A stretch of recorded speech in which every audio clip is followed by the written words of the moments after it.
የመጽሐፍ ቅዱሱ ትንቢት ተፈጸመ። የማይተኛው አንበሳ ተነሳ። የአረቡን ዓለም ያስደነገጠው የእስራኤል የአንበሳ መነሳት ዘመቻ ስያሜ፣ ምንጭና አስገራሚው ትንቢት። Moments ago, Israel launched Operation Rising Lion. እነሆ ሕዝቡ እንደ ንስት አንበሳ ይቆማል፣ እንደ አንበሳም ይነሳል። ያደነውን እስኪበላ የገደለውንም ደሙንም እስኪጠጣ አይተኛም። ኦሪት ዘኍልቍ 23 እስከ 24 ተብሎ በቅዱስ መጽሐፍ የተጻፈው የመጨረሻው ዘመን መጀመሪያ ምልክት የሆነው የመጽሐፍ ቅዱስ ትንቢት ተፈጸመ።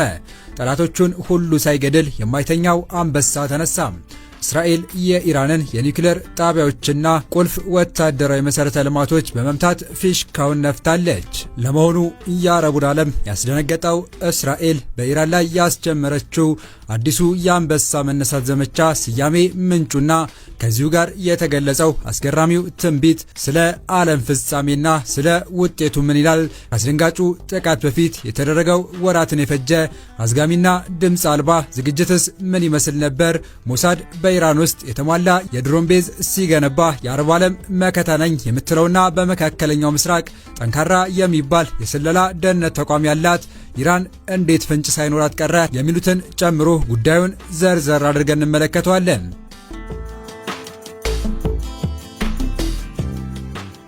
በዓለም ላይ በኢራንና በእስራኤል መካከል ያለውን ጠላትነት ያህል የመረረና የከረረ ግንኙነት ያላቸው አገራት የሉም ቢባል ማጋነን አይሆንም። በዚህም የተነሳ ሁለቱን አገራት በቀጥታና በእጃዙር አንዳቸው ሌላኛውን ለመጉዳት ሲጥሩ ቆይቷል። የኢራን መሪዎች ጠላት የሚሏትን እስራኤል ከምድረ ገጽ እንድትጠፋ እንደሚሹ በይፋ ከመናገር አልፈው በቅርበት ሰላም የሚነሷትን ቡድኖች ሲደግፉ ቆይቷል። የእስራኤል ፖለቲከኞችም እንደ ዋነኛ ስጋት የሚመለከቷትን ኢራን ሳትቀድማቸው ለመቅደም በሚል ባገኙት አጋጣሚ ሁሉ ጥቃት ይፈጽሙባታል። እስራኤል ቁልፍ የምትላቸውን የኢራን ወታደራዊ ኢላማዎችን፣ ባለስልጣናትና ሳይንቲስቶችን አድብታ ስታጠቃ፣ ኢራን ደግሞ በእስራኤል ዙሪያ በሚገኙ አገራት ውስጥ ያሉ ታጣቂ ቡድኖችን በመደገፍ ሰላም ስትነሳት ቆይታለች። ከነዚህም መካከል የፍልስጤሙ ሐማስ፣ የሊባኖሱ ሂዝቦላህ፣ የየመኑ ሁቲ ቡድኖች በኢራን እየተደገፉ ጥቃቶችን በእስራኤል ላይ የሚፈጽሙ ናቸው። በተለያዩ ሀገራት ውስጥ የሚገኙ ታጣቂ ቡድኖችን የገንዘብ የስልጠናና የትጥቅ ድጋፎችን ከኢራን እንደሚያገኙ ይነገራል። ቡድኖቹ ባሉባቸው ሀገራት ውስጥ ካላቸው የፖለቲካና ወታደራዊ ተሳትፎ ባሻገር ዋነኛ ኢላማቸው እስራኤል መሆኗን በሚፈጽሟቸው ጥቃቶች ያመለክታሉ። የሁለቱን የቀጠና ጉልበተኞች ይዋጣልን ፉክክርና ዝግጅት ተከትሎ ዓለም አቀፉ ማህበረሰብ አይኑንም ትኩረቱንም መካከለኛው ምስራቅ ላይ ካነጣጠረ ከአንድ ዓመት በላይ የተቆጠረ ሲሆን ከወራት በፊት ኢራን እስራኤልን በባለስቲክ ሚሳኤል ድብደባ ከፍተኛ የተባለውን ጉዳት ካደረሰባት በኋላ ነገሮች በቀደመው የቃላት መወራወርና የሚዲያ ዛቻ ተወስነው እንደማይቀሩና ቢያንስ የሁለቱን አገራት እንቅስቃሴ በቅርበት ለሚከታተል ሁሉ እንደ መስከረም ፀሐይ ፍንትው ያለ ጉዳይ ነበር። ትላንት ምሽት እስራኤል በኢራን ወሳኝ ወታደራዊ ኢላማዎችና የኒውክሌር ማበልጸጊያ ጣቢያዎች ላይ ድንገተኛ ጥቃት መፈጸሙ እርግጥ ሆኗል። እስራኤል በዚሁ ጥቃቷ የኢራን ከፍተኛ ወታደራዊ አዛዦችና የኒውክሌር ሳይንቲስቶች መግደሏ የተነገረ ሲሆን እስራኤል እንድትጸጸት የሚያደርጋት አጸፋ እመልሳለሁ ያለችው የኢራን ምላሽ ተጠባቂ ሆኗል። እዚህ ላይ ግን በከፍተኛ ጥበቃና ጥንቃቄ የሚንቀሳቀሱትን የአብዮታዊ ጦር ጠቅላይ ኤታማዦር ሹምና እንደ እንቁላል ንፋስ አይንካችሁ ተብለው ከሰው ዓይን ተጠብቀው ስራቸውን የሚሰሩትን የኒውክሌር ሳይንቲስቶችን እንዴት መምታት ቻለች? ወታደራዊ ኢላማዎችን ስትመታስ እነዛ ብዙ የተወራላቸው የኢራን አየር መቃወሚያ ሲስተሞች ምነው አንቀላፉ? የሚለው ጉዳይ በዝርዝር መታየት አለበት። ዘገባዎች ከጥቃቱ ጀርባ ታዲያ ለመካከለኛው ምስራቅ ቅርበት ያላቸውና ስለ ኦፕሬሽኑ ወሳኝ ማስረጃ አገኘን የሚሉት ከሆነ ኢራናውያን በድቅድቅ ሌሊት ከእንቅልፋቸው ያባነነው የተኛውን አንበሳም እንቅልፍ መቀስቀስ የሚል ስያሜ የተሰጠው ዘመቻ ሲታቀድ ሲደራጅና ሲፈጸም ከኦፕሬሽኑ ጀርባ ሆና ነገሮችን ያመቻቸች አሻራ የለሹ ሞሳድ መሆኑ ታውቋል። የእስራኤል የስለላ ድርጅት ሞሳድ በኢራን ውስጥ ባሰማራቸው በርካታ ሰላዮች አማካኝነት ከትላንቱ ጥቃት በፊት ለበርካታ ወራት የፉርሳ ምድር ዘመናዊና አደገኛ ወታደራዊ ኢላማዎች ሲከታተል መቆየቱ የተሰማ ሲሆን ኢራን የማታውቀው የተሟላ የድሮን ቤዝ ማቋቋም የቻለ ሲሆን ከወራት ዝግጅት በኋላ ነው ትናንት ጥቃቱን የፈጸመው ተብሏል። የመጽሐፍ ቅዱስን ትንቢት ሊፈጽም ነው ያስባለው የሁለቱ የመካከለኛው ምስራቅ ጉልበተኞች ግብግብ ከወዲሁ ዓለምን ያስጨነቀ ሲሆን ጉዳዩ ይበልጥ አነጋጋሪ ያደረገውና ብዙዎችን ያስደነገጠው ደግሞ የእስራኤል ጦር በኢራን ላይ ለጀመረው ኦፕሬሽን የሰጠው ስያሜ ነው። መጽሐፍ ቅዱስ ላይ በብሉይ ኪዳን ኦሪት ዘኍልቍ ምዕራፍ 23 እስከ ቁጥር 24 የሰፈረው ትንቢታዊ ቃል እስራኤል በጠላቶቿ ላይ እንደ ተራበ አንበሳ እንደምትነሳና ጠላቶቿን ሳትጨርስም እንደማትተኛ የሚጠቁም ሲሆን ቃል በቃልም እነሆ ሕዝቡ እንደ እንስት አንበሳ ይቆማል፣ እንደ አንበሳም ይነሳል፣ ያደነውን እስኪበላ የገደለውንም ደሙን እስኪጠጣ አይተኛም ይላል። የእስራኤል ጦር ከመጽሐፍ ቅዱስ ውስጥ ይህን ትንቢታዊ ቃል መርጦ የዘመቻውን ስያሜ የአንበሳ መነሳት ዘመቻ ኦፕሬሽን ራይዚንግ ላየን ሲል መሰየሙ ከኢራን ጋር የሚገባበት ጦርነት በዋዛ የሚጠናቀቅ ሳይሆን የአረቡ ዓለም መተማመኛ የሆነችው ቴህራንን ማጥፋት መሆኑንም የሚጠቆም ሆኗል እየተባለ ይገኛል። Moments ago, Israel launched Operation Rising Lion.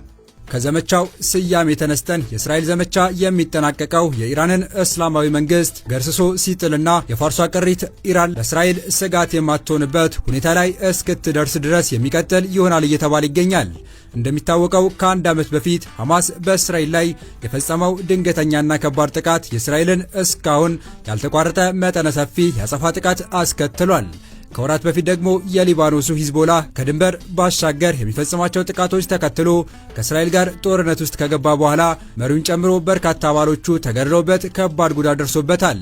የየመን ሁቲዎች ደግሞ እስራኤል በጋዛ ላይ የምታካሄደውን ጥቃት በመቃወም በእስራኤል ላይ የሚሳኤል እና የድሮን ጥቃቶች ሲፈጽሙ ባጸፋው እስራኤል የቡድን ይዞታዎችን በአውሮፕላኖች ስታጠቃ ቆይታለች። ከነዚህ ቡድኖች ጀርባ ኢራን እንዳለች የምትከሰው እስራኤል በተለይ ካለፈው ዓመት ወዲህ ተደጋጋሚ ጥቃቶችን በኢራን ውስጥና ከኢራን ውጪ በአገሪቱ ባለስልጣናትና ወታደራዊ ተቋማት ላይ ፈጽማለች።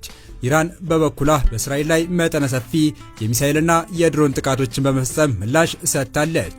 ይህም በመካከለኛው ምስራቅ ውስጥ ከባድ ጦርነት ሊከሰት ይችላል የሚል ስጋት አስከትሎ ቆይቷል። ሐማስ እስራኤል ላይ ጥቃት እስከፈጸመበት ጊዜ ድረስ ኢራን በምትደግፋቸው ቡድኖች እስራኤልን ስታስጠቃ፣ እስራኤል ደግሞ ከኢራን ጋር የሚገናኙ ኢላማዎችን ስትመታ በቀጥታ ከመጋጨት ተቆጥበው ነበር። ከቅርብ ጊዜ ወዲህ ግን ሁለቱ ሀገራት ለረጅም ጊዜ በእጃዙር ሲያደርጉት የነበረው ፍልሚያ ወደ ቀጥተኛ ጥቃት ተሸጋግሯል። ለዚህ ደግሞ እስራኤል የአንበሳ መነሳት ዘመቻ ያለችውን ጥቃት በመፈጸም ቀዳሚውን እርምጃ ተራምዳለች። ከዚሁ የተቀናጀ ጥቃት ጀርባ ታዲያ አንበሳው ከእንቅልፍ እንዲነሳ የሚያደርገውን አደገኛ ዝግጅት ያደረገው አሻራ የለሹ ሞሳድ መሆኑ ታውቋል።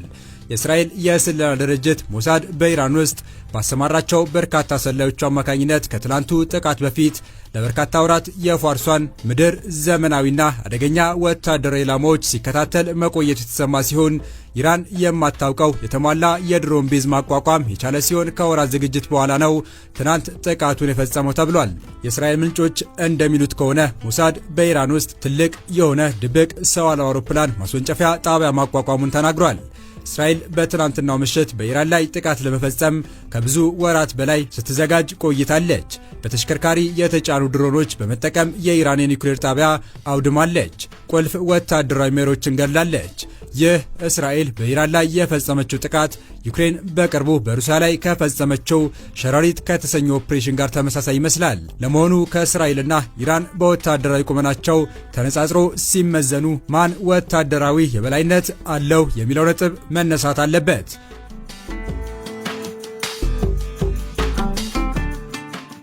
ዓለም አቀፉ የስትራቴጂክ ጥናት ተቋም አይኤስኤስ እስራኤልና ኢራን ያላቸውን የጦር መሳሪያ አቅም ለመገመት የተለያዩ መንግስታዊ እንዲሁም ማንም ሊያገኛቸው የሚችሉ የመረጃ ምንጮችና ዘዴዎችን ተጠቅሟል። የስቶክሆልም ዓለም አቀፍ ሰላም ተቋምና የመሳሰሉ ድርጅቶችም የሀገራቱን ወታደራዊ አቅም ለማወቅ ጥናቶች አድርገዋል። ነገር ግን ትክክለኛ አሃዝ በማግኘት በኩል አገራት መረጃዎችን ስለማይሰጡ ልዩነቶች ይታያሉ።